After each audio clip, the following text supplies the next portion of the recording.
नमस्कार, स्वागत है आप सभी का न्यूज प्लस 21 में। मैं हूं आपके साथ अंजलि। चलिए शुरुआत करते हैं बैक टू बैक खबरों की ओर।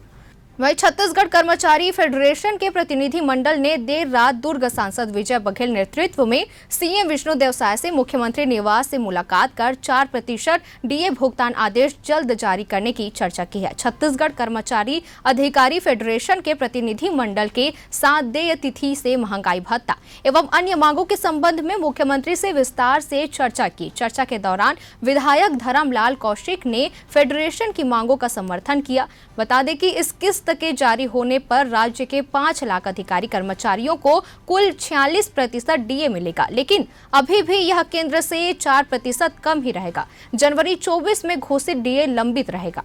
वहीं राजधानी रायपुर सहित छत्तीसगढ़ में सर्दी को विदा कर गर्मी ने एंट्री ले ली है। दिन के समय चटक धूप से राजधानी के तापमान में लगातार इजाफा हो रहा है। वहीं बुधवार को तिल्दा का तापमान 40 डिग्री के पार हो गया था।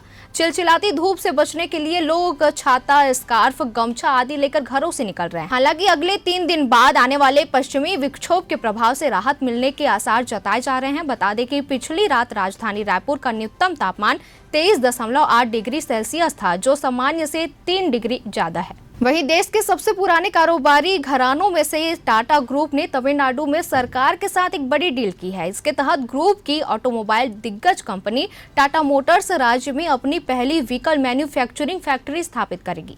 इसके लिए कंपनी 9,000 करोड़ रुपए का निवेश करेगी। टाटा मोटर्स और तमिलनाडु सरकार के बीच बुधवार रानीपेट में फैक्ट्री स्थापित करने के लिए एक समझौता किया गया था।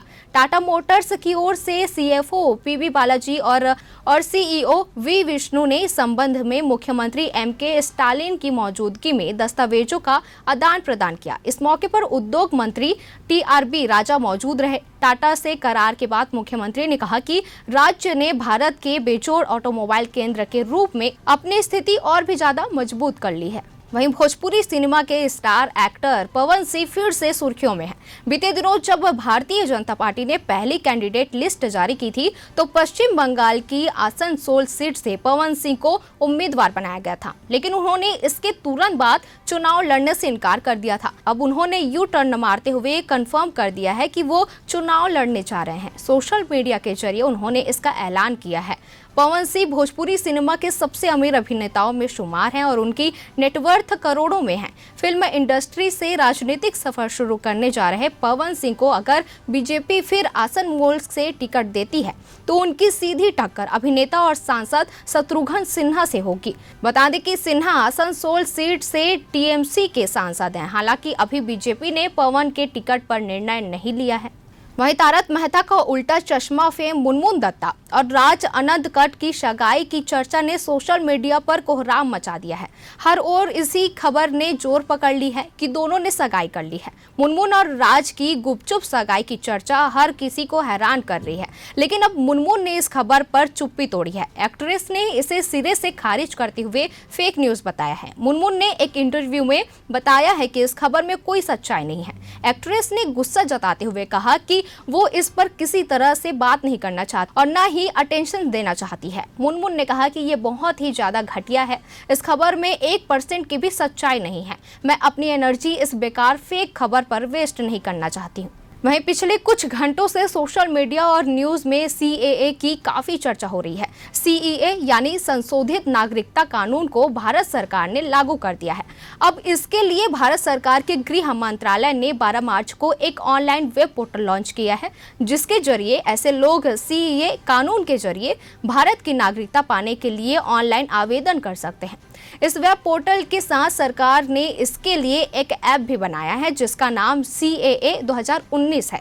इस नए वेब पोर्टल और ऐप के जरिए लोग भारत की नागरिकता पाने के लिए तमाम नियम, कायदे, सवालों और दस्तावेजों की डिटेल पा सकते हैं। इसके अलावा लोग इस प्लेटफॉर्म के जरिए ऑनलाइन सहायता भी पा सकते हैं। अगर आप भी एक शरणार्थी हैं, तो ये सूचना आपके लिए बेहद खास है। अजय देवगन की शैतान ने बॉक्स ऑफिस को अपने काले जादू से पूरी तरह वश में कर लिया है। इसी के साथ इस हॉरर थ्रिलर को देखने के लिए सिनेमाघरों में दर्शकों की अच्छी खासी भीड़ उमड़ रही है। इन सबके बीच शैतान ने महज 5 दिनों में ही अपनी लागत से ज्यादा कमाई भी कर ली है और अब ये मुनाफा कमाने में जुट गई है। हालांकि वीकेंड के मुकाबले वीकडेज में शैतान की कमाई आधी रह गई। बावजूद इसके ये शानदार कलेक्शन कर रही है। फिल्म की कमाई की बात करें तो शैतान ने रिलीज के पहले दिन 14.75 करोड़ की कमाई की। इसी के साथ शैतान की 6 दिनों की कुल कमाई अब 74 करोड़ रुपए हो गई है। तो वैसे ही तमाम जानकारियों से लगातार अपडेट रहने के लिए बने रहिए हमारे साथ। न्यूज़ प्लस 21 आपके हक की बात।